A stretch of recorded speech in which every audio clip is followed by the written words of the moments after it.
माता की धन्यवाद। आज चेतना सत्र के दौरान ऐतिहासिक संदर्भों की चर्चा के क्रम में 3 दिसंबर 2025 को हम ऐतिहासिक दिन की श्रेणी में रखते हैं भी। 3 दिसंबर भारत के इतिहास में बहुत ही महत्वपूर्ण दिन है। आज हम लोग इस बात को 3 बिंदु पर जानेंगे, 3 महापुरुषों की जीवनियों पर प्रकाश डालते हुए इसकी अहमियत और इसके महत्व को जानेंगे। 3 दिसंबर 1884 ईस्वी को भारत के प्रथम राष्ट्रपति डॉक्टर राजेंद्र प्रसाद का जन्म हुआ था। उनका जन्म बिहार के सीवान जिले के जीरादेई गांव में 3 दिसंबर 1884 ईस्वी को हुआ था। हम जानते हैं कि राजेंद्र बाबू बचपन से ही मेधावी छात्र थे।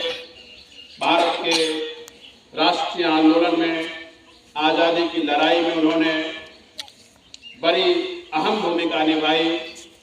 कांग्रेस के राष्ट्रीय कांग्रेस के साथ वे जुड़े रहे और जब अंग्रेजों ने भारतीयों को संविधान बनाने की चुनौती दी तो उन्होंने 9 दिसंबर 1946 ईस्वी से जो संविधान सभा की बैठक आरंभ हुई थी, पहली बैठक जिसमें सच्चिदानंद सिन्हा जी संविधान सभा के अस्थायी अध्यक्ष चुने गए थे, उसके अस्थायी अध्यक्ष डॉक्टर राजेंद्र प्रसाद चुने गए थे।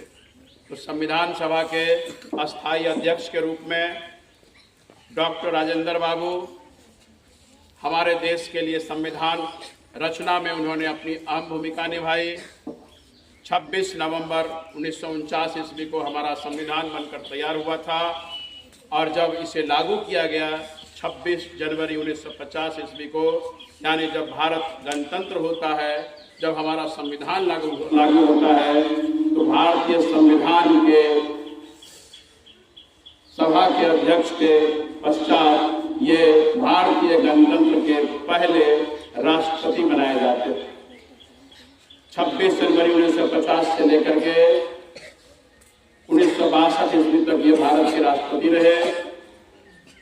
जब 1952 में पहला आम चुनाव हुआ, उसके पश्चात भी ये इलेक्टेड राष्ट्रपति रहे 1952 से 57 और 1957 से 1962 ईस्वी तक ये भारत के राष्ट्रपति रहे।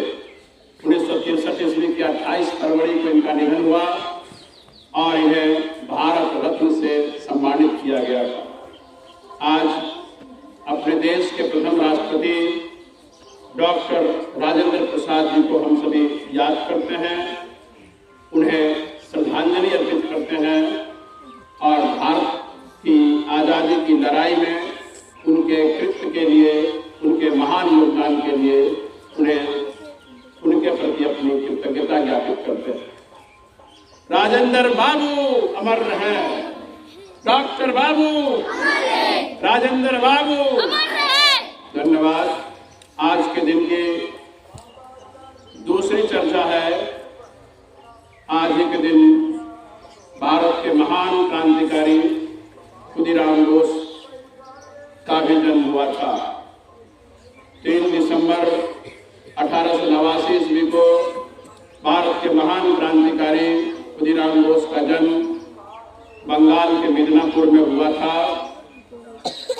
ये वे क्रांतिकारी थे जिन्होंने 18 वर्ष की उम्र में फांसी के फंदे को चूमकर मौत को गले लगा लिया था।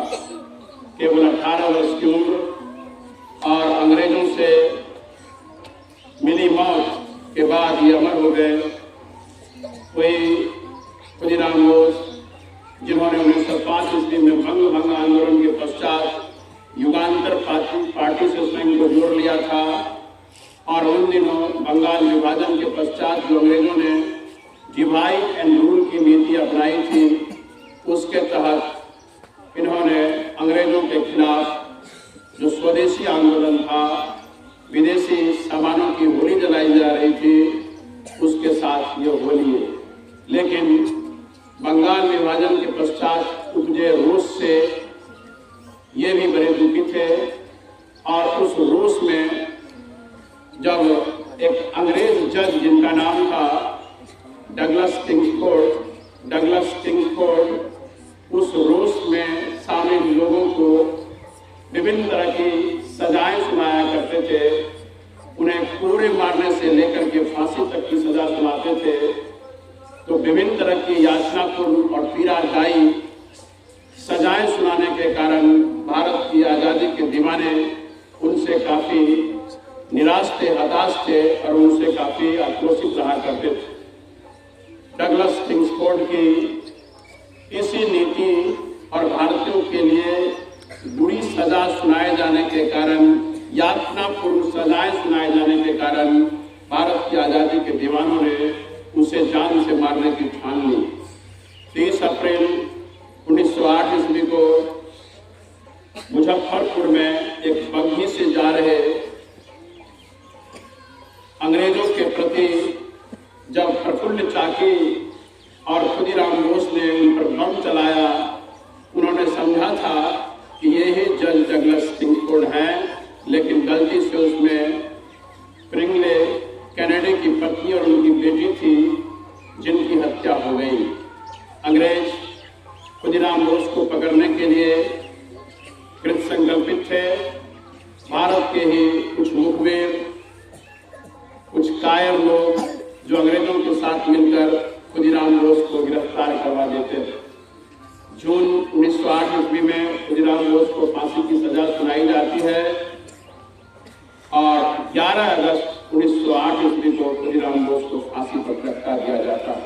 उस समय उनकी उम्र थी केवल 18 वर्ष।